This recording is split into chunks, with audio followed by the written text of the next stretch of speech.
Baru saja mobil suamiku menghilang di tikungan menuju bandara. Putri kecilku mencengkeram tanganku kuat-kuat. Tubuhnya gemetar hebat. Ibu, ayah bohong. Ada bahaya di dalam. Teriakannya menahan langkahku. Kami lari mengendap ke rumah tetangga. Dan saat mengintip dari jendela, duniaku runtuh melihat siapa yang datang membawa jerigen bensin. Ternyata, suamiku mengirim maut ke rumah kami sendiri. Sebelum ceritanya dimulai, silakan tulis di kolom komentar dari daerah mana saja teman-teman yang menonton cerita ini. Jangan lupa like dan subscribe agar channel ini bisa semakin berkembang dan bisa mempersembahkan cerita yang lebih menarik lagi. Malam itu udara terasa lebih dingin dari biasanya, menusuk hingga ke tulang sumsum, seolah alam sedang memberiku peringatan yang gagal kutangkap.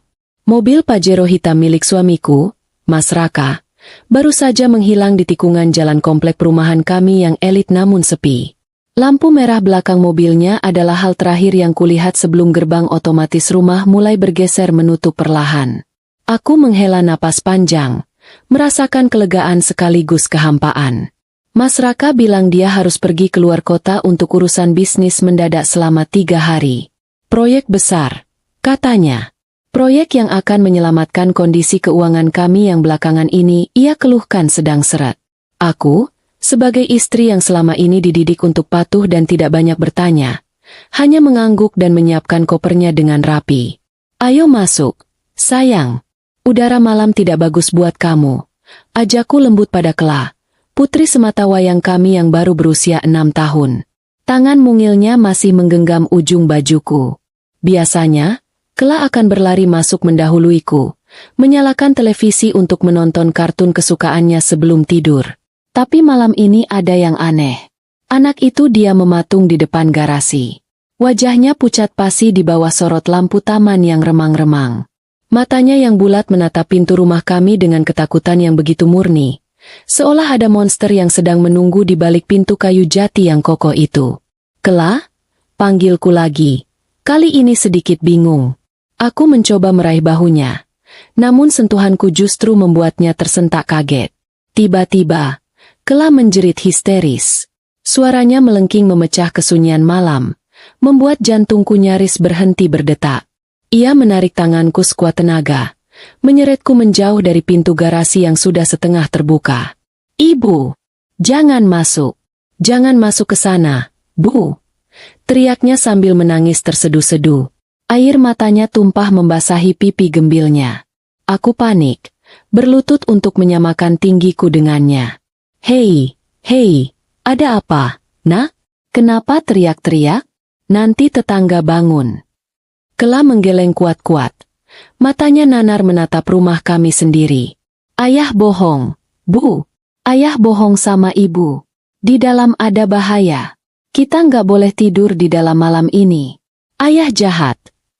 Kata-kata itu menghantamku seperti palu godam. Ayah jahat? Mas Raka memang belakangan ini sering uring-uringan dan pulang larut. Tapi di mata Kela, dia selalu berusaha menjadi ayah yang sempurna.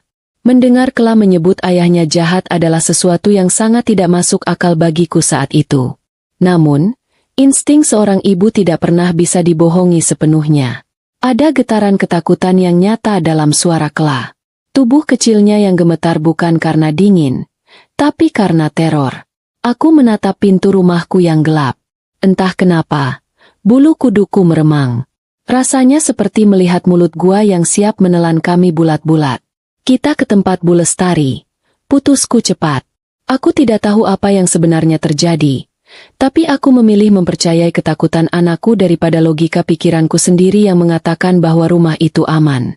Tanpa membuang waktu untuk mengunci gerbang atau mengambil barang apapun, aku menggendong Kela dan berlari kecil menyeberang jalan menuju rumah Bu Lestari, tetangga depan rumah kami yang sudah kutuakan. Bu Lestari adalah janda pensiunan yang baik hati dan sering menjaga Kela jika aku harus pergi ke bank atau mengurus aset-aset peninggalan almarhum ayahku. Aku mengetuk pintu rumah Bu Lestari dengan tidak sabar.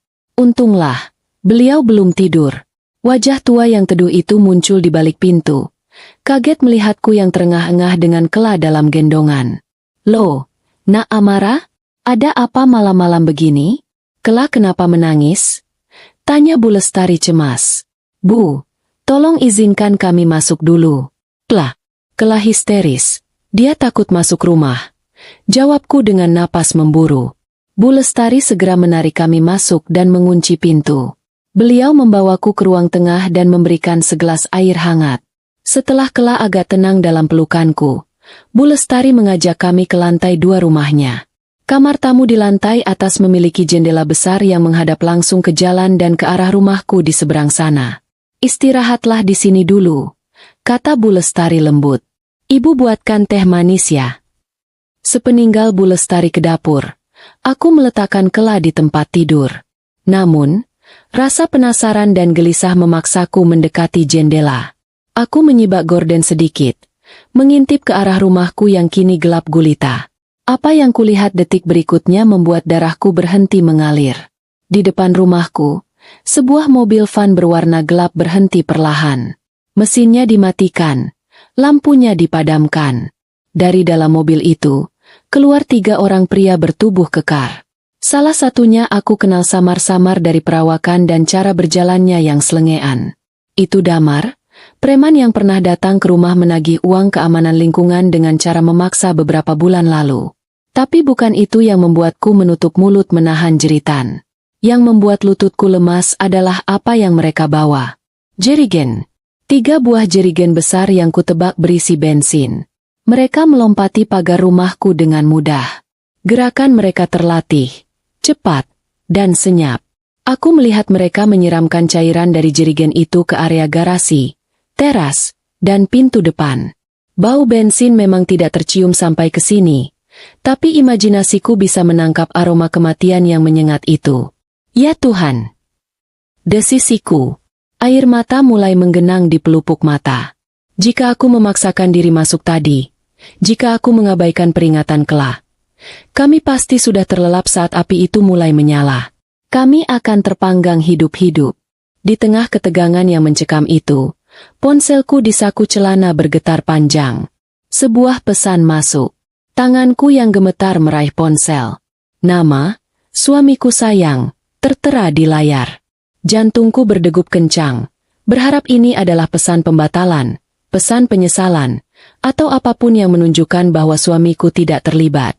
Aku membuka pesan itu, dan seketika, sisa-sisa cintaku padanya hangus terbakar bahkan sebelum api di seberang sana dinyalakan. Pesan itu berbunyi, "Sayang, maaf aku harus pergi. Tidurlah yang nyenyak selamanya. Asuransi jiwamu dan rumah ini akan cukup untuk membiayai hidup baruku. Jangan khawatir, sakitnya cuma sebentar." Aku membeku. Ponsel itu hampir terlepas dari genggamanku. Dia benar-benar ingin membunuhku. Suami yang selama 5 tahun ini tidur di sampingku, pria yang kuberi modal usaha berkali-kali, ayah dari anakku, baru saja mengirimkan pesan kematian untukku. Dia berpikir aku sudah tidur di dalam kamar utama. Dia mengira aku wanita bodoh yang penurut, yang akan mati konyol dalam kebakaran yang ia rekayasa sebagai kecelakaan. Dia meremehkanku. Dia lupa bahwa aset yang dia incar itu, rumah mewah itu, deposito, semuanya adalah milikku. Warisan dari keluargaku, bukan hasil keringatnya. Dari balik jendela rumah Bu Lestari, aku melihat Damar menyalakan korek api. Api kecil itu melayang di udara sebelum menyambar tumpahan bensin di garasi. Lidah api mulai menjilat pintu garasi. Aku tidak berteriak. Aku tidak menangis lagi. Rasa takutku lenyap, digantikan oleh sesuatu yang jauh lebih dingin dan lebih kuat. Kemarahan. Dendam. Aku menatap api yang mulai membesar itu dengan tatapan kosong namun tajam. Mas Raka ingin aku mati agar dia bisa menikmati harta dan hidup bebas bersama siapapun yang menjadi alasan di balik semua ini. Baiklah, Mas, bisikku lirih. Sangat lirih hingga hanya aku yang bisa mendengarnya. Kamu ingin main api? Aku akan pastikan kamu yang terbakar sampai jadi abu. Malam ini, Amara yang lugu dan penurut telah mati. Dan dari abunya, bangkit seorang wanita yang siap menghancurkan siapa saja yang berani menyentuh anaknya. Sambil memeluk Kela yang akhirnya tertidur karena kelelahan menangis, pikiranku melayang mundur, memutar ulang kepingan-kepingan memori yang selama ini kuabaikan. 6 bulan lalu, Ya, semua perubahan drastis ini bermula sekitar 6 bulan yang lalu. Kala itu, Raka pulang dengan wajah kusut. Dasinya longgar, kemejanya berantakan, dan bau rokok yang menyengat menempel di tubuhnya. Dia langsung bersimpuh di kakiku saat aku sedang duduk membaca majalah di ruang tengah. Dia menangis. Air mata buaya yang saat itu kuanggap sebagai air mata kepedihan seorang suami yang gagal. Amara, tolong aku. Perusahaanku diambang kebangkrutan. Ratapnya saat itu. Dia memegang tanganku erat, menciuminya bertubi-tubi. Kalau aku tidak dapat suntikan dana minggu ini, investor akan menuntutku. Aku bisa dipenjara. Sayang, kamu nggak mau kan lihat ayah Kla masuk penjara? Sebagai istri yang mencintainya, tentu saja hatiku luluh. Aku langsung menawarkan untuk mencairkan depositoku. Ratusan juta kuserahkan padanya tanpa banyak tanya, tanpa meminta laporan keuangan, semata-mata karena aku percaya padanya. Terima kasih, sayang. Kamu penyelamatku. Aku janji akan mengembalikannya berlipat ganda. Ucapnya manis. Tapi uang itu lenyap begitu saja. Sebulan kemudian, dia minta lagi. Alasannya untuk bayar gaji karyawan yang tertunggak. Lalu minta lagi untuk operasional. Dan lagi. Dan lagi. Aku bodoh. Sangat bodoh. Aku baru sadar sekarang bahwa tidak pernah ada masalah di perusahaannya. Perusahaannya itu fiktif belaka. Hanya cangkang kosong yang dia gunakan untuk mengeruk uang warisan ayahku. Uang-uang yang kuberikan itu ternyata mengalir ke meja judi dan kepelukan wanita lain. Puncak manipulasinya terjadi 2 minggu yang lalu. Malam itu hujan deras. Raka menyeduhkanku teh hangat, bersikap sangat romantis. Lalu, dengan nada bicara yang hati-hati, dia mengeluarkan sebuah map.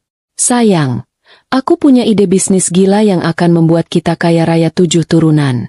Tapi aku butuh modal besar. Bank tidak mau memberi pinjaman kalau agunannya kecil.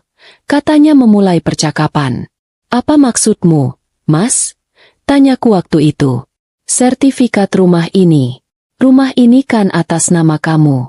Kalau kita gadaikan, atau lebih baik lagi, kita tingkatkan nilai asuransi kebakaran dan jiwamu. Aku punya kenalan orang dalam asuransi yang bisa meloloskan nilai klaim gila-gilaan. Ini cuma formalitas. Sayang. Bisnis. Nanti uangnya kita putar. Lalu asuransinya kita batalkan lagi. Aku sempat ragu. Mas, ini rumah peninggalan papa. Aku nggak mau ambil risiko. Raka langsung mengubah raut wajahnya. Dia memegang kedua bahuku, menatap mataku tajam. Kamu nggak percaya sama suamimu sendiri? Demi Kla. Amara. Ini demi masa depan Kla. Aku bersumpah demi nyawa anak kita. Ini cuma formalitas. Tidak akan ada hal buruk yang terjadi. Dia bersumpah demi nyawa Kla. Saat mengingat itu, rahangku mengeras. Betapa biadabnya dia menjadikan nyawa anaknya sendiri sebagai tameng kebohongannya. Dan bodohnya aku menandatangani polis asuransi jiwa dan kebakaran dengan nilai fantastis itu. Polis yang menyatakan bahwa jika aku mati dalam kebakaran di rumah ini, Raka akan menerima pembayaran tunai dalam jumlah miliaran rupiah. Aku pikir itu adalah tanda bakti istri pada suami. Ternyata, itu adalah surat kematianku sendiri yang kutandatangani dengan sukarela. Lamunanku buyar ketika Kla bergerak gelisah dalam tidurnya. Dia mengigau. Ayah telepon tante. Aku mengelus rambutnya. Tiba-tiba, potongan teka-teki lain muncul. Kla. Kenapa anak sekecil ini bisa tahu ada bahaya? Kenapa dia bisa melarangku masuk dengan begitu yakin? Perlahan, aku membangunkan Kla. Aku harus tahu. Sayang, Kla. Bisikku. Kla membuka matanya yang bengkak. Dia langsung memelukku erat. Nak, ibu mau tanya. Kenapa Kla tadi bilang ayah bohong? Kenapa Kla tahu ada bahaya? Tanyaku lembut, berusaha tidak menakutinya. Kla terisak pelan. Aku dengar, Bu. Tadi sore. Waktu ibu lagi belanja ke supermarket sebentar. Ayah pikir aku tidur di kamar. Ayah ngapain? Ayah teleponan di kamar mandi. Pintunya nggak ditutup rapet. Ayah ketawa-ketawa sama Tante Bella. Nama itu, Bella. Sekretaris Raka yang selalu berpakaian minim dan menatapku dengan tatapan merendahkan setiap kali kami bertemu di acara kantor. Dia. Ayah bilang apa? Desakku, menahan gemuruh di dada. Ayah bilang, tenang aja, Bel. Malam ini beres. Si Amara bodoh itu bakal tidur pules. Korsleting listrik alibi paling gampang. Kita panggang dia sekalian sama rumah jelek itu. Nanti uang asuransinya cair. Kita bisa liburan ke Eropa. Kela menirukan ucapan ayahnya dengan polos. Namun isinya begitu mengerikan. Air mataku menetes lagi. Kali ini karena rasa bersalah yang teramat sangat pada Kela. Anakku mendengar semua itu. Anak sekecil ini harus mendengar ayahnya merencanakan pembunuhan ibunya dengan sebutan, panggang. Terus, ayah bilang, anaknya gimana, Mas? Itu suara Tante Bella di HP. Terus ayah jawab, Kela gampang. Kalau dia ikut kebakar ya nasib. Kalau enggak, nanti titipin aja ke panti asuhan atau ke saudaranya Amara. Yang penting uangnya cair. Mendengar bagian terakhir itu, rasa sedihku lenyap seketika. Habis tak bersisa. Yang tersisa hanyalah dingin yang mematikan. Dia tidak hanya ingin membunuhku. Dia juga tidak peduli jika darah dagingnya sendiri ikut hangus menjadi abu. Raka bukan manusia. Dia iblis berwajah tampan. Aku bangkit dari tempat tidur, berjalan menuju jendela lagi. Di luar sana, api di garasi mulai membesar, namun belum melahap bangunan utama. Beberapa tetangga mulai keluar rumah, berteriak, kebakaran, kebakaran. Aku melihat Damar dan anak buahnya sudah kabur menggunakan van mereka. Aku mengambil ponselku. Wajah Raka di wallpaper ponsel terlihat menjijikkan sekarang. Aku tidak akan membiarkan dia menang. Aku tidak akan membiarkan dia berpikir rencananya berhasil barang sedetik pun. Dia pikir dia pemain catur yang hebat? Mari kita lihat siapa yang akan memakan raja malam ini. Aku tidak langsung menelepon pemadam kebakaran. Aku butuh bukti. Aku butuh api itu sedikit lebih besar agar polisinya percaya ini bukan sekadar korsleting biasa, tapi pembakaran yang disengaja. Sambil menunggu momen yang tepat, aku membuka galeri foto. Bu Lestari, panggilku pada wanita tua yang baru saja masuk membawa nampan teh. Wajahnya panik melihat api di seberang. Ya Allah, Amara, rumahmu. Ayo panggil pemadam, teriak Bu Lestari. Sebentar, Bu. Kataku tenang, terlalu tenang hingga Bu Lestari menatapku bingung. Tolong pegang ponsel saya. Fotokan saya di sini, dengan latar belakang rumah saya yang terbakar itu. Apa? Kamu gila, Nak? Lakukan saja, Bu. Tolong. Ini demi Kela. Dengan tangan gemetar, Bu Lestari mengambil foto itu. Aku berdiri tegak, tidak menangis, tidak histeris. Aku memberikan senyum tipis yang dingin, sangat kontras dengan kobaran api oranye yang menyala di latar belakang. Setelah foto itu diambil, aku mengambil alih ponselku lagi. Aku membuka pesan Raka yang menyuruhku, tidur nyenyak selamanya. Tadi, aku mengetik balasan. Jariku menari lincah di atas layar sentuh. Terkirim, foto diriku yang tersenyum di depan kobaran api. Caption, sayang. Apinya kurang besar. Aku masih hidup. Dan Kela mendengar semua rencanamu. Aku menekan tombol kirim. Detik itu juga, perang dimulai. Raka, si parasit manipulatif, baru saja membangunkan naga yang sedang tidur. Dan Bella, wanita simpanan itu, akan ikut terseret ke dalam neraka yang mereka ciptakan sendiri. Aku akan memastikan mereka tidak hanya kehilangan uang, tapi juga kehilangan harga diri, kebebasan, dan kewarasan mereka. Selamat datang di permainanmu sendiri, suamiku. Api di garasi seberang jalan itu memanggang sisa-sisa kenangan baikku tentang suamiku. Sambil membelai rambut putriku yang terlelap dalam gelisah, pikiranku tidak lagi kalut. Anehnya, aku merasa sangat jernih. Semua kepingan teka-teki yang selama seminggu terakhir ini berputar-putar di kepalaku, kini menemukan tempatnya masing-masing. Seminggu yang lalu, ya, Tepat 7 hari sebelum malam ini. Saat itulah aku menemukan senjata yang akan kupakai untuk perang ini. Aku sedang berada di ruang kerja suamiku, membereskan tumpukan map-map yang ia tinggalkan berantakan. Dia sendiri sedang terburu-buru. Katanya ada pertemuan penting dengan klien di luar kantor. Saat dia mencium keningku di depan pintu, aku mencium aroma parfum wanita yang samar. Bukan parfumku, dan jelas bukan parfum sekretarisnya yang biasa. Bella, ini aroma baru. Mas, tabletmu ketinggalan di meja. Seruku saat melihat gawai mahal itu tergeletak di samping vas bunga. Ah, biarin aja, sayang. Teriaknya dari garasi. Suaranya sudah teredam. Baterainya juga habis kayaknya. Aku pakai ponsel aja. Sebuah kebohongan kecil. Tapi entah kenapa hari itu terasa mengganjal. Aku mengambil tablet itu. Layarnya menyala saat kuangkat. Baterainya 92%.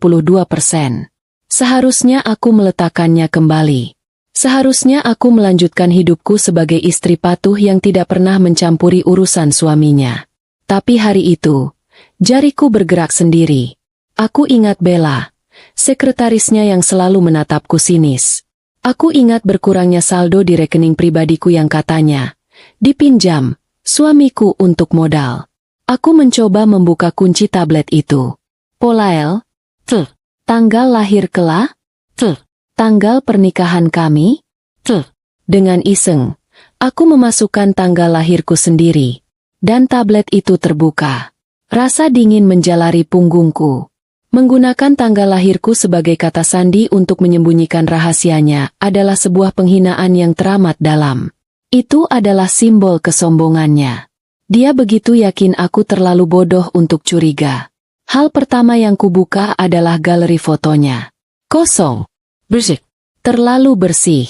Lalu aku membuka aplikasi pesan singkatnya. Di sana, aku melihat nama, Bella, kantor. Aku membukanya. Percakapan itu adalah percakapan suami istri. Panggilan, sayang, beb, stiker-stiker ciuman, dan foto-foto mesra mereka di sebuah kamar hotel yang tidak kukenali. Bella, kapan kamu ceraikan si kaku itu, Mas? Aku udah nggak sabar. Suamiku, sabar, sayang. Sebentar lagi. Begitu asetnya pindah tangan semua, aku tendang dia. Napasku tercekat. Tanganku gemetar. Jadi ini alasannya. Bukan sekadar perselingkuhan murahan. Ini adalah rencana perampokan terstruktur. Tapi aku tidak berhenti di situ. Rasa sakit hati itu berubah menjadi rasa ingin tahu yang mematikan. Aku membuka emailnya. Di sana, aku tidak menemukan email dari klien. Yang kutemukan adalah rentetan email ancaman dari alamat yang tidak dikenal. Dari jelma, subjek, utang lo kapan dibayar, bangsat. Isinya adalah rincian utang judi online dan pinjaman dari rentenir yang jumlahnya membuatku mual. Miliaran rupiah. Dan ancaman di bawahnya jauh lebih mengerikan. Kita udah tahu alamat rumah lo. Istri lo cantik juga. Anak lo lucu. Kalau sampai akhir bulan ini lo nggak bayar pokoknya, salah satu dari mereka kita kirim dalam kantong mayat. Jantungku serasa diremas. Jadi, dia berutang pada rentenir? Dia mempertaruhkan nyawa kami untuk kebiasaan judinya? Lalu aku melihat folder, draft. Di sanalah aku menemukan surat kematianku yang sesungguhnya. Draft pengajuan polis asuransi jiwa atas namaku dan asuransi kebakaran rumah. Nilainya fantastis. Dan draft itu dibuat 2 hari sebelum dia mengirim email ancaman dari rentenir itu. Ini artinya dia sudah merencanakan ini sejak lama. Rentenir itu hanya menjadi pemicu yang mempercepat rencananya. Aku hampir melempar tablet itu saking jijiknya. Tapi mataku tertuju pada satu folder terakhir yang tersembunyi di dalam aplikasi perekam suara. Isinya adalah beberapa file audio. Aku menekan salah satunya. Aku mendengar suara suamiku tertawa renyah. Disusul suara manja Bella. Bella, Mas, kamu yakin preman yang namanya Damar itu bisa dipegang? Dia kan kelihatannya gila. Nekat. Itu suara Bella. Lalu suamiku menjawab. Suara yang sama yang setiap pagi membangunkanku. Suara yang sama yang membacakan dongeng untuk Kla. Tawa. Justru karena dia gila. Dia gampang disuruh. Bel. Dia itu cuma anjing buduk yang butuh tulang. Nggak usah dipikirin. Bella. Tapi kamu janjiin dia bagian besarkan dari asuransi? Suamiku. Tawa lagi. Lebih keras. Aku janjiin dia 100 juta buat bakar rumah itu. Dia pikir itu uang besar. Padahal kita bakal dapat 10 miliar. Dia nggak tahu itu. Bella, kalau nanti dia minta bagian lebih pas uangnya cair, dia kan tahu kita. Dan disinilah jawaban suamiku yang membekukan darahku. Suamiku, bagian? Hahaha. Sayang, denger ya. Setelah rumah itu kebakar, si Amara bodoh itu mati terpanggang. Polisi menyimpulkan itu kecelakaan korsleting, dan asuransi cair, kita langsung terbang ke Swiss. Kita hidup bahagia di sana. Biar si anjing buduk itu dicari polisi sebagai tersangka utama. Dia nggak akan dapat sepeser pun. Bodoh. Rekaman itu berhenti. Aku tidak menangis. Aku tidak berteriak. Aku duduk diam di ruang kerjanya selama 10 menit. Otakku bekerja sangat cepat. Aku merasakan diriku terbelah menjadi dua. Amara yang naif, yang mencintai suaminya, mati seketika di kursi itu. Yang tersisa adalah seorang ibu yang harus melindungi anaknya dan seorang wanita yang baru saja dihina sampai ke tulang sumsum. Anjing buduk, bisikku. Dia menyebut eksekutornya sendiri, anjing buduk. Itu adalah senjataku. Itu adalah bom waktu yang baru saja diserahkan suamiku ke tanganku. Dengan tangan yang kini stabil, aku menyalakan laptopku. Aku mentransfer semua data dari tablet itu, rekaman suara penghinaan itu, percakapan mesra dengan Bella, email ancaman dari rentenir, dan draft polis asuransi. Aku menyimpannya di 3 tempat berbeda, di cloud storage rahasia, di sebuah USB kecil yang kusembunyikan di dalam mainan Kla, dan mengirimkannya ke alamat email baru yang kubuat khusus untuk hari ini. Setelah semua bukti aman, aku menghapus jejak transfer di tablet itu. Aku membersihkan riwayat pencarianku. Aku meletakkan tablet itu kembali ke meja, persis di tempatnya semula. Lalu aku pergi ke dapur dan membuat makan siang, seolah tidak terjadi apa-apa. Selama seminggu penuh, aku memainkan peranku dengan sempurna. Aku menjadi istri yang lebih patuh, lebih manis, lebih penurut. Aku menyetujui polis asuransi itu saat dia memintaku tanda tangan. Aku bahkan tersenyum saat dia bilang dia akan mengurus sertifikat rumah. Aku tahu dia akan membuat duplikat palsu untuk diserahkan ke rentenir, sementara yang asli sudah kusimpan di brankas bank atas nama ayahku. Aku berpura-pura bodoh, sementara aku menunggu kapan dia akan menyerang. Dan malam ini, dia menyerang. Dia pikir dia sedang berburu domba yang penurut. Dia tidak tahu bahwa selama seminggu ini, aku telah berubah menjadi serigala yang siap menerkam balik. Ponsel di tanganku bergetar lagi. Nama, suamiku sayang, memenuhi layar. Dia menelepon. Tentu saja dia menelepon. Pesan fotoku dengan api yang berkobar di belakang, ditambah kalimat, "Kla mendengar semua rencanamu." Pasti telah membuatnya panik setengah mati. Aku menolak panggilan itu. Bu Lestari memegang bahuku. Tubuhnya gemetar hebat. Amara, pemadam kebakaran. Polisi, kenapa kamu diam saja? Rumahmu hangus, nak. Aku menoleh padanya, menatap mata tuanya dengan tatapan yang mungkin membuatnya takut. Tenang, Bu. Ini semua bagian dari rencana. Api itu baru di garasi, belum menjilat rumah utama. Aku butuh bukti. Bukti apa? Ya Tuhan. Kamu bicara apa? Aku tidak menjawab. Aku mengalihkan ponselku ke mode video. Aku berdiri di depan jendela kamar Bu Lestari yang menghadap langsung ke rumahku. Aku merekam. Aku merekam lidah api yang menjilat pintu garasi kayu, merekam asap hitam yang membubung, dan merekam beberapa tetangga yang mulai keluar rumah sambil berteriak panik. 1 menit. Video berdurasi 1 menit yang jernih, menunjukkan dengan jelas bahwa api berasal dari luar, dari bensin yang disiram, bukan dari korsleting listrik di dalam. Setelah video tersimpan, barulah aku menelepon. Panggilan pertama bukan ke pemadam kebakaran. Halo, Pak Hendra. Selamat malam. Maaf mengganggu. Pak Hendra adalah pengacara kepercayaan almarhum ayahku. Dia sudah menganggapku seperti anaknya sendiri. Suaranya di seberang terdengar khawatir karena aku menelepon lewat tengah malam. Amara? Ada apa? Nak? Tumben sekali. Pak, kataku. Suaraku datar dan dingin. Suami saya, Raka, baru saja mencoba membunuh saya dan Kla. Dia menyewa orang untuk membakar rumah saya. Hening sejenak. Aku bisa mendengar Pak Hendra menarik napas kaget. Apa? Amara, kamu jangan bercanda. Saya tidak bercanda, Pak. Saya melihatnya dengan mata kepala saya sendiri. Saya dan Kla selamat. Kami ada di rumah Bu Lestari. Api sedang menyala di garasi. Tapi saya butuh bantuan Bapak segera. Detik ini juga. Apa yang harus saya lakukan? Suara Pak Hendra berubah tegas. Kembali ke mode pengacara. Blokir. Bekukan semua aset. Saya mau, saat fajar nanti, Raka tidak punya akses ke 1 rupiah pun uang saya. Bekukan rekening bersama. Tarik semua kuasa yang pernah saya berikan padanya atas perusahaan ayah saya. Batalkan semua kartu kredit tambahannya. Saya mau dia miskin. Saya bisa lakukan itu. Rekening bersama mudah. Tapi untuk aset perusahaan. Saya punya bukti dia melakukan penggelapan dan sekarang, percobaan pembunuhan. Itu cukup. Potongku.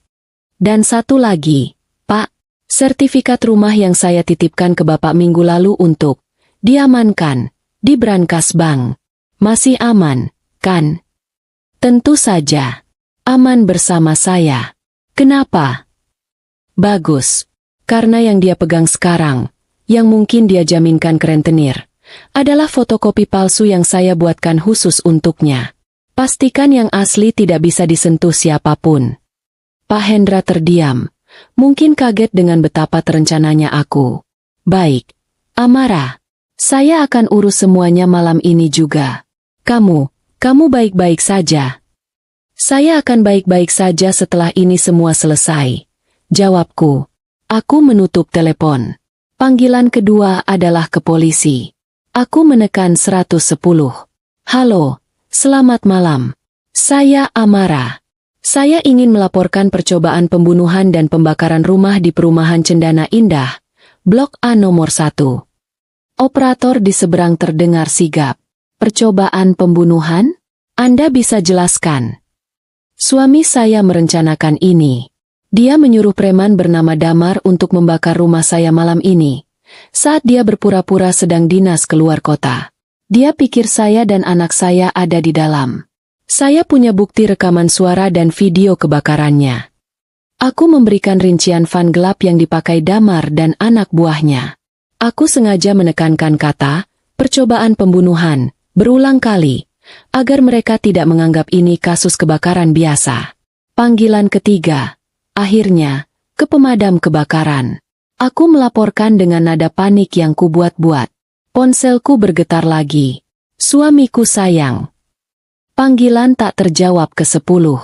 Dia pasti sudah di dalam taksi. Panik. Dalam perjalanan dari bandara kembali ke rumah. Dia pasti membatalkan penerbangannya. Rencananya kabur ke luar negeri bersama Bella gagal total. Sirene mulai terdengar di kejauhan. Semakin lama semakin keras. Bu Lestari, kataku sambil berbalik. Tolong jaga Kla. Apapun yang terjadi, jangan keluar. Nanti, kalau polisi bertanya, bilang saja ibu terbangun karena teriakan saya, dan ibu melihat saya lari menyeberang jalan sambil menggendong Kla. Tapi, nak, tolong. Bu, ini demi melindungi Kla. Bu Lestari mengangguk. Meski wajahnya masih pucat pasi. Aku turun ke lantai 1. Aku menunggu di balik pintu rumah Bu Lestari. Aku melihat mobil pemadam kebakaran datang. Disusul 2 mobil polisi. Mereka bergerak cepat memadamkan api. Yang untungnya memang baru menghanguskan garasi dan sebagian fasad depan. Kerusakannya parah. Tapi rumahku masih berdiri. Panggungnya sudah siap. Seorang petugas polisi mengetuk pintu Bu Lestari. Aku membukanya, dengan mata yang sudah kubuat sembab, Mengingat pengkhianatan suamiku membuat air mata keluar dengan mudah, dan tubuh gemetar, yang ini asli karena adrenalin. Ibu Amara? Yang menelepon tadi? Tanya petugas itu. Iya, Pak. Isaku, memainkan peranku sebagai korban yang trauma. Saya tidak tahu. Tadi anak saya tiba-tiba histeris, melarang saya masuk rumah. Dia bilang ayahnya bohong. Lalu saya lari ke rumah tetangga dan saya lihat orang menyiram bensin. Aku membiarkan kalimatku menggantung, membiarkan mereka menyimpulkan sendiri kengeriannya. Suami ibu di mana? Katanya dinas keluar kota. Pak, baru saja saya antar ke bandara.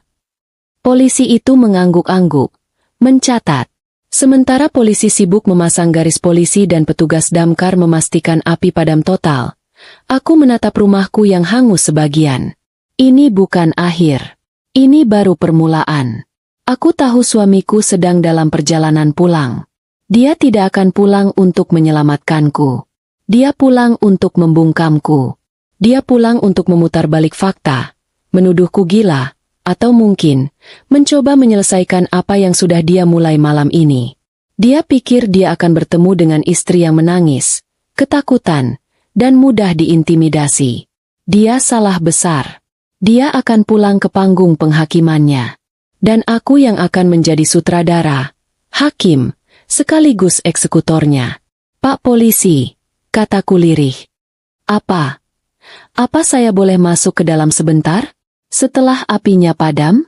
Saya cuma mau ambil album foto anak saya. Itu kebohongan, tentu saja.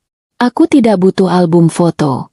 Aku butuh masuk ke dalam rumah itu sebelum suamiku tiba.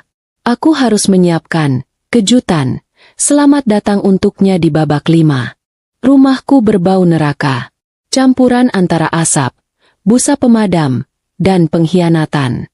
Setelah polisi selesai mengambil keterangan awal, dan Bu Lestari meyakinkan mereka bahwa aku dan Kla akan aman bersamanya malam ini, aku meminta izin untuk kembali ke dalam rumahku sebentar. Saya hanya ingin mengambil beberapa barang pribadi. Pak, pakaian ganti Kla. Bohongku. Petugas itu mengangguk. Iba melihatku yang masih gemetar. Bukan karena takut, tapi karena adrenalin yang menderu. Baik, Bu. Tapi jangan lama-lama. Area ini masih dalam penyelidikan. Kami akan patroli di depan. Terima kasih, Pak. Rumah itu gelap gulita. Listrik di bagian depan padam total akibat korsleting yang disebabkan air pemadam. Tapi aku tahu, panel utama di bagian belakang rumah masih berfungsi. Aku berjalan melewati ruang tamu yang basah, menuju panel listrik di dekat dapur. Dengan satu klik, lampu di ruang tengah dan ruang keluarga menyala. Rumahku berantakan. Air dari selang pemadam menggenang di lantai keramik impor yang dulu kubanggakan. Tapi aku tidak peduli. Aku hanya butuh panggungku siap. Aku mengambil tablet suamiku, tablet yang menjadi senjataku, dari tempatku sembunyikan di laci bumbu dapur. Aku menyambungkannya ke sistem speaker surround canggih yang dulu Raka pasang untuk menonton film. Dia selalu membanggakan betapa suaranya menggelegar seperti di bioskop. Ironis. Malam ini, sistem itu akan memutar suara kehancurannya sendiri. Aku duduk di sofa bludruku yang lembab, di sudut ruangan yang paling gelap.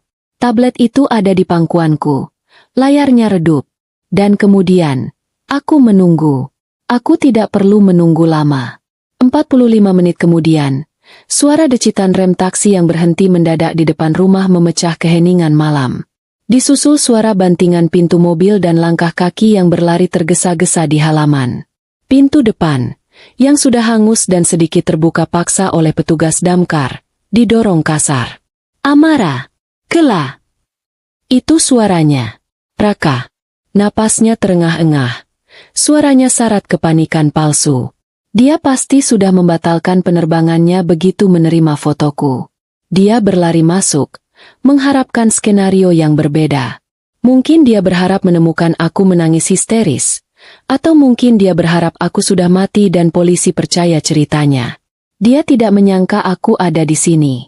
Menunggunya. Dia berdiri di ambang pintu ruang tengah, Siluetnya terlihat kontras dengan cahaya bulan yang menembus pintu depan yang rusak. Matanya liar mencari-cari. Ya Tuhan! Amara! Kamu di mana? Teriaknya lagi. Dia melihatku. Aku masih duduk diam di sofa, tidak bergerak. Sayang! Dia berlari ke arahku, berusaha memelukku. Aroma parfum bandara yang mahal bercampur dengan bau keringat panik. Apa yang terjadi? Aku dapat fotomu.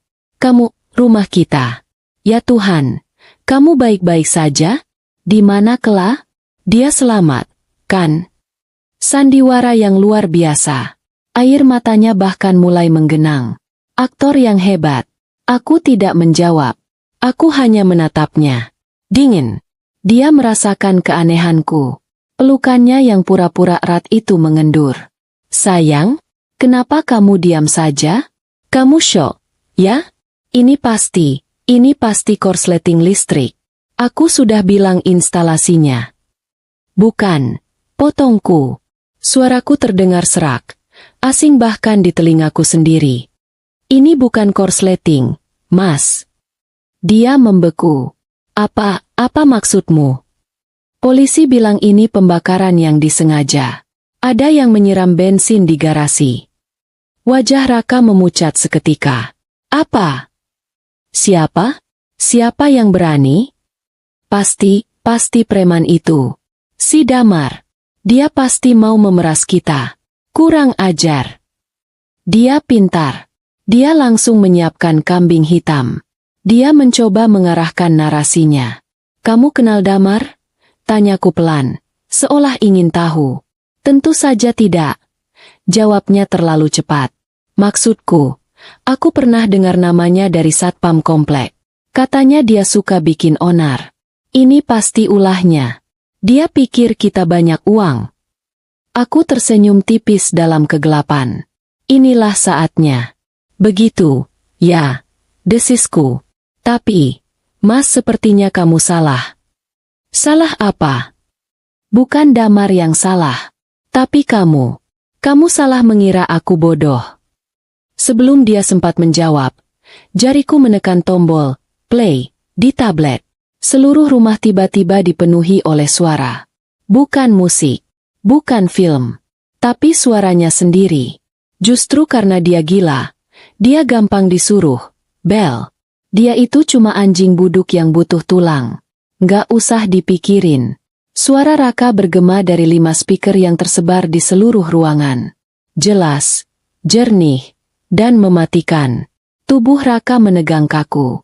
Matanya membelalak ngeri. Dia tidak melihatku. Dia menatap speaker di dinding dengan ketakutan murni. Apa-apa itu? Bisiknya. Rekaman itu berlanjut.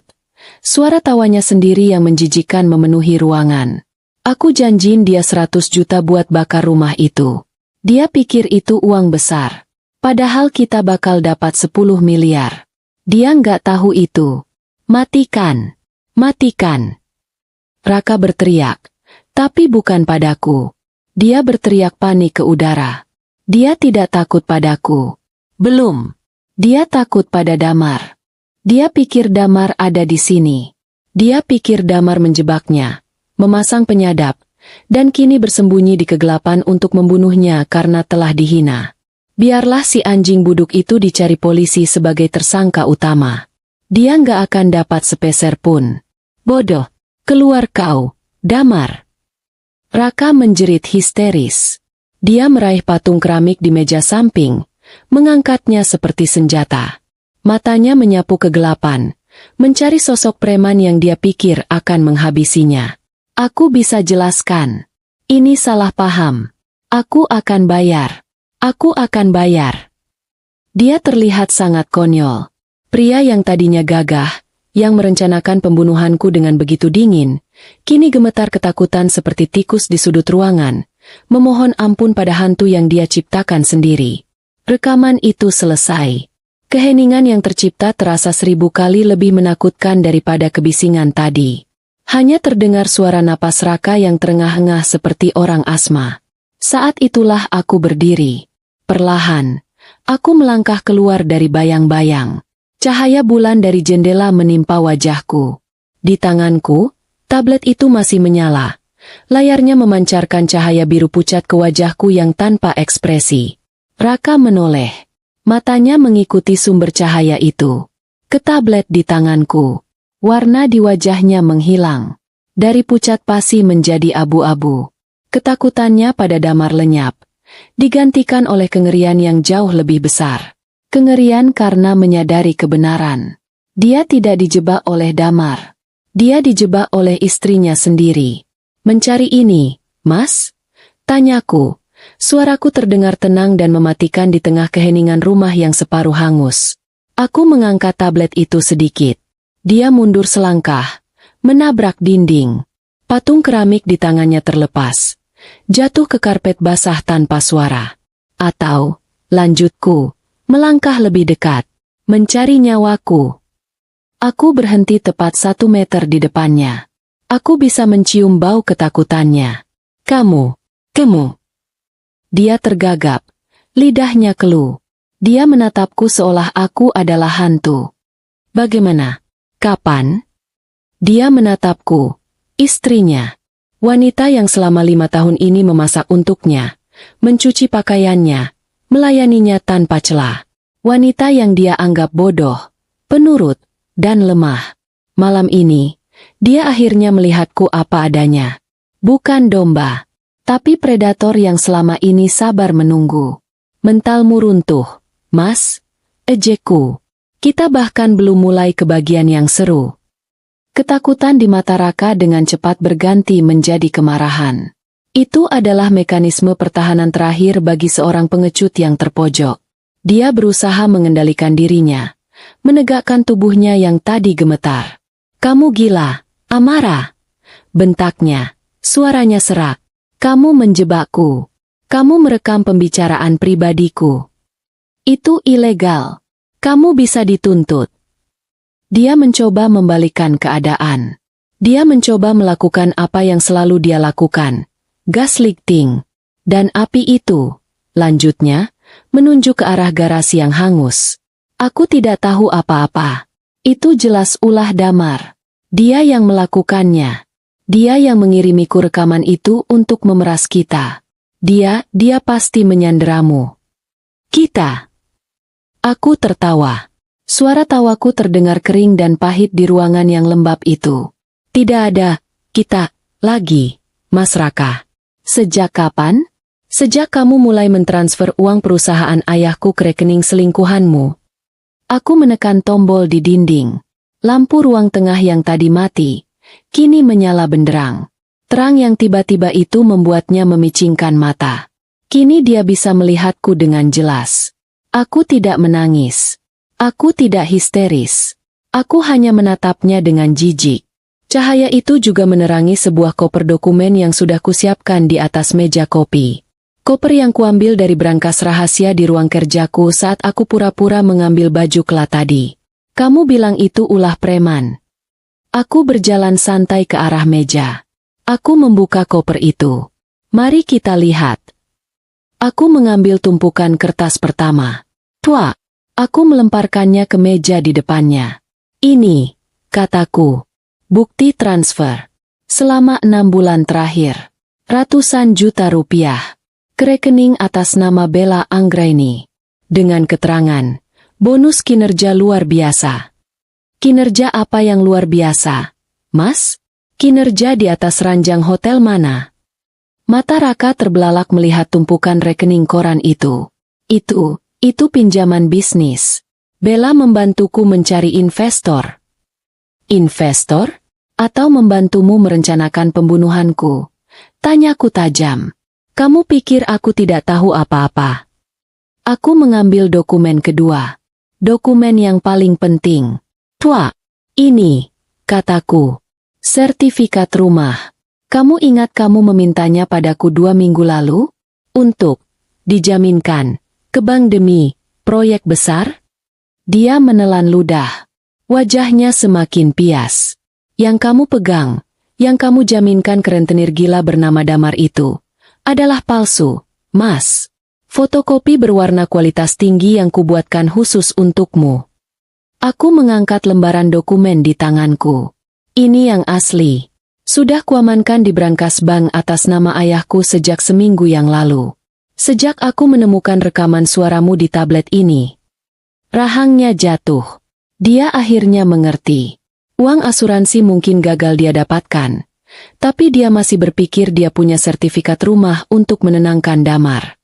Kini dia tahu dia tidak punya apa-apa. Dia menjaminkan kertas kosong. Dia dalam masalah besar dengan rentenir itu. Kamu. Dia tergagap. Dan terakhir, kataku, mengambil lembaran terakhir. Ini adalah surat kuasa yang baru saja dikirimkan Pak Hendra lewat email dan langsung kucetak. Tua, surat resmi dari bank dan tim pengacaraku. Per pukul 12 malam tadi, semua aksesmu dibekukan. Rekening bersama kita, yang sumber dananya 99% dari warisanku, sudah ditutup. Kartu kredit tambahanmu, yang kamu pakai untuk memanjakan Bella, sudah diblokir. Kuasa direkturmu di perusahaan ayahku, sudah dicabut.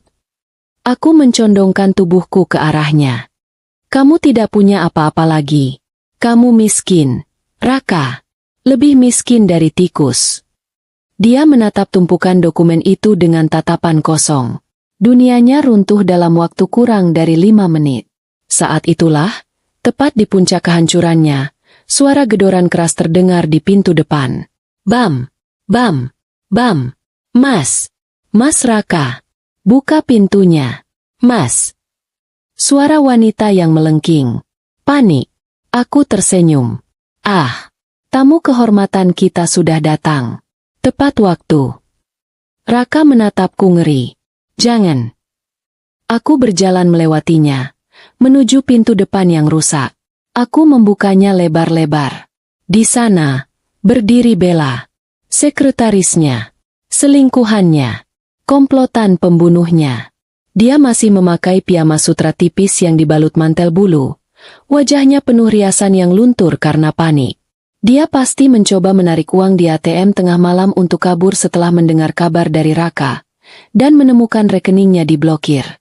Dia menerobos masuk. Matanya hanya tertuju pada Raka. Mas, apa yang terjadi? Kenapa rekeningku diblokir? ATM-ku ditolak semua. Kamu bilang. Lalu, dia melihatku. Dia berhenti total. Matanya membelalak. Lebih kaget daripada Raka tadi. Dia menatapku. Lalu menatap Raka. Lalu menatap garasi yang hangus di luar. Kamu? Pekiknya. Menunjukku dengan jari gemetar. Kenapa? Kenapa kamu masih hidup? Sebuah pengakuan yang indah. Sayang sekali, ya. Jawabku tenang. Rencananya gagal. Raka melihat Bella, dan tiba-tiba dia melihat satu kesempatan terakhir. Dia berlari ke arah Bella, memegangnya erat. Bella, dia menjebak kita. Wanita gila ini menjebak kita. Dia yang membakar rumahnya sendiri untuk menjebak kita. Bella menatap Raka dengan bingung, lalu menatapku dengan kebencian. Kamu. Kalian berdua, potongku, menghentikan drama murahan mereka. Suka nonton film. Aku berjalan ke televisi layar lebar di ruang tengah. Televisi itu terhubung dengan sistem smart home. Aku baru pasang CCTV di teras minggu lalu. Katanya sih, buat mengawasi kelak kalau main di luar. Aku menekan tombol play pada remote. Layar televisi menyala, menampilkan rekaman dari kamera kecil di atas pintu depan. Timestamp, pukul 19.32 waktu Indonesia Barat. Malam ini, di layar, muncul sosok Raka. Dia terlihat rapi, memakai kemeja yang sama dengan yang dia kenakan sekarang. Dia melihat ke kiri dan ke kanan. Lalu, dia tersenyum. Senyum licik dan penuh kemenangan. Dia mengacungkan jempolnya ke arah jalan, mungkin ke arah mobil Damar yang menunggu di tikungan. Lalu dia berbalik, masuk ke mobil Pajero-nya, dan pergi ke bandara. Rekaman itu berjalan tanpa suara, tapi gambarnya berbicara ribuan kata. Itu adalah bukti tak terbantahkan. Dia ada di lokasi, memberikan sinyal, sebelum api menyala. Bella melihat senyum di layar itu. Dia melihat pengkhianatan Raka. Raka melihat alibinya hancur berkeping-keping. Dia melihat dirinya sendiri, tersenyum licik, sesaat sebelum mencoba membunuh istri dan anaknya. Hening. Bella adalah yang pertama bereaksi. Dia melepaskan diri dari Raka. Jadi benar. Kamu benar-benar melakukannya dan kamu menyeretku. Bukan. Bella, dengar. Itu tidak seperti. Aku tidak mau masuk penjara karena kebodohanmu, jerit Bella. Tapi Raka sudah tidak peduli. Matanya tertuju padaku. Seluruh topengnya telah lepas. Tidak ada lagi ketakutan, hanya kebencian murni yang membara. Dia telah kehilangan uang, selingkuhan, dan kebebasannya. Dia tidak punya apa-apa lagi. Kamu. Desisnya. Suaranya rendah dan menggeram seperti binatang buas. Kamu menghancurkan hidupku. Dia menerkamku. Dia melompat ke arahku. Tangannya terulur. Jarinya terbuka. Siap mencekik leherku. Aku tidak mundur. Aku sudah menduga ini. Ketik, lanjut. Untuk membaca bab selanjutnya. Tangan kasarnya melesat ke arah leherku. Aku tidak mundur. Aku sudah menduga kegelapan terakhir yang akan muncul dari matanya saat dia sadar dia sudah kehilangan segalanya. Tapi dia tidak pernah menyentuhku. Sesaat sebelum jemarinya yang gemetar itu berhasil mencengkeram kulitku, sebuah raungan kolektif terdengar dari luar. Bruk! Pintu depan yang sudah rusak itu didobrak hingga terlepas dari engselnya. Tepat pada detik yang sama, belasan lampu sorot berkekuatan tinggi dari halaman menembak ke dalam rumah. Ruang tengahku yang remang-remang mendadak benderang seperti panggung pertunjukan di siang hari. Cahayanya begitu menyilaukan hingga kami bertiga, aku, Raka, dan Bella, terpaksa memejamkan mata sejenak. Suara-suara menggema. Polisi! Jangan bergerak. Angkat tangan Anda. Raka membeku. Tangannya yang tadi terulur untuk mencekiku kini tergantung kaku di udara. Dia menoleh ke arah sumber cahaya dengan gerakan patah-patah. Di halaman depan rumahku, di balik garis polisi yang kini terpasang rapi, berdiri puluhan orang. Ada tetanggaku. Bu Lestari berdiri di barisan paling depan. Wajah tuanya pucat namun matanya menatap tajam ke arah Raka. Di sebelahnya ada Pak RT, Pak Satpam, dan belasan tetangga lain yang terbangun karena sirene dan keributan. Wajah mereka penuh kengerian, rasa tidak percaya, dan kemarahan. Dan di depan mereka semua, berdiri 5 orang petugas polisi berseragam lengkap. 2 di antaranya mengarahkan pistol ke arah Raka. Aku menurunkan tanganku dengan tenang. Apa-apa ini? Desis Raka. Matanya liar memandang kerumunan itu. Ini namanya penghakiman, Mas. Jawabku. Suaraku terdengar jelas di tengah keheningan yang tegang. Lalu, dari salah satu mobil polisi yang parkir di jalan, terdengar suara kerasa krusuk mikrofone. Tes. Itu suara Pak Hendra, pengacaraku. Dia rupanya datang bersama polisi. Seluruh warga perumahan Cendana Indah. Suara Pak Hendra menggema dari pengeras suara mobil polisi. Kalian baru saja mendengar rekaman pengakuan dari saudara Raka, yang merencanakan pembunuhan istrinya sendiri, Ibu Amara, dan putrinya, Kela, demi mencairkan uang asuransi. Bella menjerit pelan. Ya Tuhan! Raka menatapku dengan ngeri. Kamu? Aku mengangguk pelan. Speaker di dalam rumah ini. Kamu ingat, Mas? Kamu bilang bisa dihubungkan ke sistem outdoor untuk pesta kebun. Aku hanya perlu menekan satu tombol di tablet ini agar semua percakapan kita di dalam sini terdengar jelas sampai ke jalan raya. Raka gemetar hebat. Dia melihat ke kerumunan tetangga. Wajah-wajah yang dulu menyapanya ramah, kini menatapnya seperti sampah. Bohong! Raka berteriak sekuat tenaga. Dia berbalik menunjukku. Dia gila. Istri saya stres. Dia yang membakar rumah ini. Dia merekam suara saya dan mengeditnya. Dia menjebak saya karena saya mau menceraikannya. Sandiwara terakhirnya. Sangat putus asa. Dia selingkuh, teriaknya lagi, menunjuk Bella yang sudah terduduk lemas di lantai. Dia membakar rumah ini karena cemburu pada Bella. Polisi, tangkap dia. Tangkap istri gila saya. Beberapa tetangga mulai berbisik-bisik, terlihat sedikit ragu. Manusia memang mudah goyah. Rekaman suara bisa diedit, kata seorang petugas polisi yang berkumis tebal, melangkah maju. Tapi kami punya sesuatu yang tidak bisa diedit. Petugas itu memberi isyarat. Dua petugas lain menyeret seseorang dari mobil polisi. Orang itu babak belur. Salah satu matanya bengkak, dan tangannya diborgol. Raka memicingkan matanya. Lalu, dia berhenti bernapas. Itu Damar. Si preman. Si anjing buduk, eksekutornya. Pak, kata Damar kepada polisi itu. Suaranya serak karena kesakitan. Itu dia. Laki-laki itu. Yang difoto yang Bapak tunjukkan. Dia menunjuk lurus ke arah Raka. Wajah Raka berubah menjadi seputih kertas. Dia bilang saya gila? Lanjut Damar. Kini menatap Raka dengan kebencian yang murni. Dia bilang saya berbohong. Damar tertawa. Tawa yang terdengar menyakitkan. Saya mungkin preman, Pak. Saya mungkin bajingan. Tapi saya tidak pernah berencana membunuh anak kecil. Saya hanya disuruh membakar garasi untuk memberi pelajaran, katanya.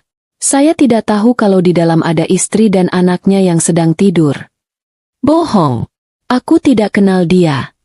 Raung Raka. Oh, kamu nggak kenal aku, Tuan Raka? Balas Damar. Nadanya berbahaya. Petugas tadi menangkap saya dan anak buah saya sedang sembunyi di ruko kosong ujung jalan. Mereka menemukan jerigen bensin di mobil kami. Dan tahu apa lagi yang mereka temukan? Ponsel saya. Damar menatap Raka lekat-lekat. Petugas menunjukkan pada saya rekaman suara dari istri Bapak. Rekaman di mana Bapak menyebut saya, anjing buduk, yang akan ditinggal kabur. Damar membuang ludah ke lantai. Saya mungkin anjing. Tapi saya bukan anjing bodoh. Bapak pikir saya mau membusuk di penjara sendirian demi 100 juta yang bahkan belum Bapak bayar? Sementara Bapak menyebut saya, anjing buduk, di belakang saya. Petugas polisi berkumis itu maju. Kami menangkap Damar berdasarkan laporan awal Ibu Amara. Dan Damar setuju untuk bersaksi penuh melawan otak di balik semua ini, Tuan Raka, setelah mendengar rekaman suara itu. Sebuah rekaman yang identik dengan yang baru saja Anda semua dengar. Penghakiman selesai. Tidak ada lagi celah untuk berdalih. CCTV teras membuktikan Raka ada di lokasi memberi sinyal. Rekaman suara membuktikan niatnya. Bella yang datang panik karena rekening diblokir membuktikan persekongkolannya. Dan kesaksian eksekutornya sendiri yang marah karena dihina, menjadi paku terakhir di peti matinya. Tidak. Raka merosot ke lantai. Pria gagah itu kini hanya gumpalan ketakutan yang menyedihkan. Dia menangis. Menangis seperti bayi. Amara. Maafkan aku. Aku hilaf. Ini semua ide Bella. Dia yang meracuniku. Bella, yang mendengar namanya disebut, langsung berdiri. Apa? Kurang ajar kamu, Raka. Kamu yang menjanjikanku bulan dan bintang. Kamu yang bilang istrimu bodoh dan gampang dibunuh. Mereka mulai saling menyalahkan, seperti dua ekor tikus yang terperangkap dalam ember yang sama. Polisi berkumis itu sudah muak. Cukup. Kalian berdua punya banyak waktu untuk saling menyalahkan di kantor polisi. Dia memberi isyarat. Dua petugas maju dan memborgol tangan Raka. Mereka menariknya berdiri dengan kasar. Saat itulah, saat dia diseret melewati pintu rumahnya yang hancur, dia melihatku. Aku masih berdiri di tempat yang sama, tidak tersentuh, tidak terluka. Matanya memohon. Amara, Kla. Setidaknya pikirkan Kla. Jangan biarkan mereka membawaku. Aku menatap mata pria yang pernah kucintai itu. Mata yang sama yang kulihat saat kami menikah. Mata yang sama yang menangis pura-pura saat meminta uangku. Mata yang sama yang tersenyum licik di rekaman CCTV. Aku melangkah maju.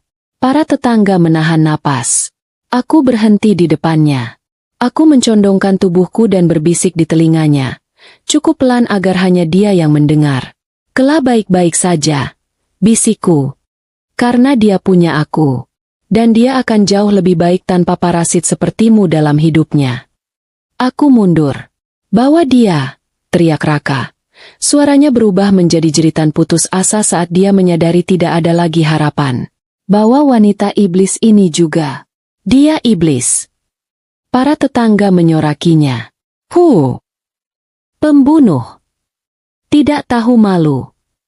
Dia diseret keluar rumah, melewati halaman yang penuh orang, di bawah tatapan menghakimi seluruh dunia. Dia kehilangan segalanya dalam satu malam.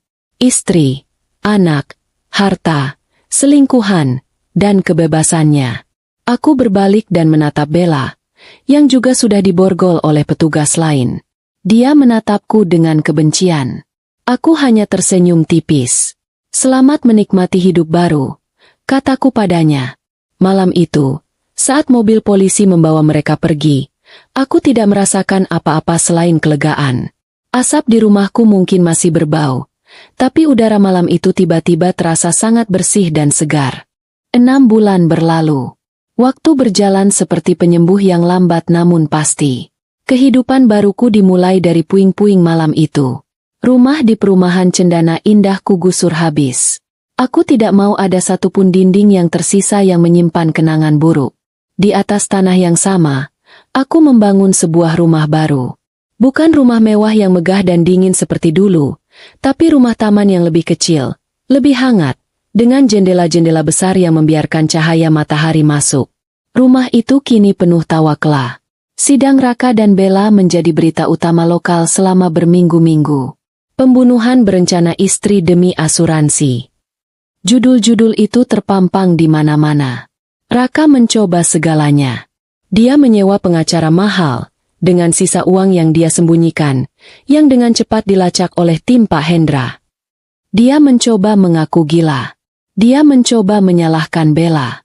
Dia mencoba menyalahkanku. Tapi buktinya terlalu kuat. CCTV, rekaman suara, anjing buduk, yang ikonik, kesaksian Damar yang ingin balas dendam, dan bukti transfer ke rekening Bella. Hasilnya sudah bisa ditebak. Raka divonis penjara seumur hidup, tanpa kemungkinan pembebasan bersyarat. Percobaan pembunuhan berencana terhadap istri dan anak kandungnya sendiri adalah kejahatan yang tidak termaafkan. Aku tidak hadir di sidang vonisnya. Pak Hendra yang memberitahuku kabarnya. Dia juga memberitahuku kabar lain. Di hari pertamanya di penjara, Raka sudah babak belur. Ternyata, Damar si preman, meski di penjara di sel yang berbeda, punya banyak teman di dalam. Pesan sudah disebar. Raka adalah penghutang yang menghina dan target terbuka. Dia yang dulu raja manipulasi, kini menjadi bulan-bulanan di kasta terendah kehidupan penjara. Dia akan membayar utangnya bukan dengan uang, tapi dengan penderitaan seumur hidupnya. Lalu Bella, karma untuknya datang dalam bentuk yang berbeda, namun sama menyakitkannya. Karena dia bukan otak utama, hukumannya lebih ringan. Hanya 8 tahun penjara karena turut serta dalam perencanaan. Tapi kehancurannya tidak berhenti di situ. Selama menjalin hubungan dengan Raka, Raka dengan licik menggunakan nama Bella untuk mengambil banyak pinjaman online, pinjol, berbunga tinggi. Saat Raka ditangkap dan rekeningnya dibekukan, para penagih utang itu mengejar Bella. Bahkan dari balik penjara, Bella kini terlilit utang miliaran atas nama Raka. Utang yang tidak pernah ia nikmati, namun harus ia tanggung. Saat dia bebas nanti, dia akan keluar sebagai wanita miskin, mantan narapidana, dan diburu oleh rentenir pinjol. Nasib yang lebih buruk dari sekadar penjara. Dan aku kembali ke akarku. Setelah Raka dicabut dari perusahaan ayahku, Dewan Direksi memintaku mengambil alih. Awalnya mereka ragu. Mereka mengenalku sebagai Nyonya Amara yang penurut. Tapi di rapat Dewan pertama, aku mempresentasikan rencanaku.